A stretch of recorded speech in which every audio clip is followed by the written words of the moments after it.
Ayan guys, meron akong pa-challenge sa amin ni Regina. Ayan, ito daw yung challenge namin ni Regina for today's video. And for this year, kailangan naming mag-ipon.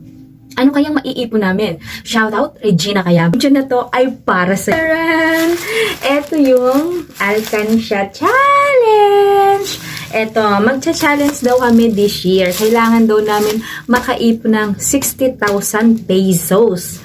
60,000 pesos. Ayan, siya yung nag-order nito.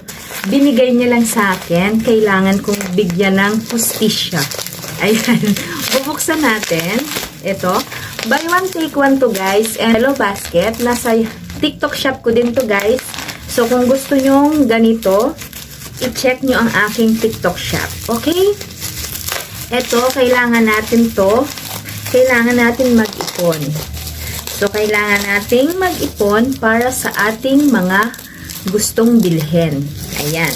Lagyan nyo ng label kung ano yung gusto nyong gawin sa iipunin nyo. Ayan. Ito. So, ito yung kay Chinkitan. Ayan. Kay Chinkitan. Pa-challenge. So, kailan kaya namin mapupuno to? Regina kaya ba? Shoutout. Ayan, wala akong gunting dito guys. Nahirapan naman ako for today's video. Ayan, dalawa na siya. Buy one, take one. So, ito yung price niya. Ayan, check nyo na lang ha guys. Kung gusto nyo rin ng mga ganitong mga kaek-ekan. Ayan. So, nahihirapan akong magbukas. Nahihirapan talaga ako guys. Ayan. So, lahat ng mga upload ko dyan guys, pakiclick yung yellow basket. Puntahan nyo yung TikTok shop ko. At makikita nyo lahat ng mga items na gusto nyo. Ito na. O, yan. Ipon challenge. Ayan siya. Ayan, kung ilan yung mga ilalagay nyo. I-shade nyo yan para makompleto nyo. Ayan, ipon box. So, box siya guys. Box siya. Kailangan natin buuhin. Ayan. So, boxes siya. And then, kailangan mo siyang buuhin. Ayan. Ganyan siya pala. O, bubuuhin natin to. Ayan. Buuhin natin kung paano. So, ganyan. Ayan. Buuhin ko lang guys ha.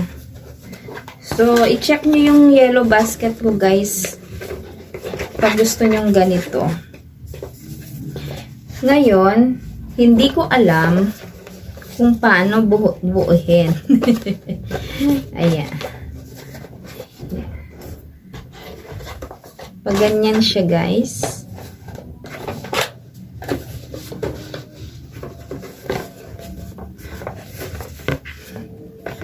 So, kailangan kong buuhin muna guys. Okay?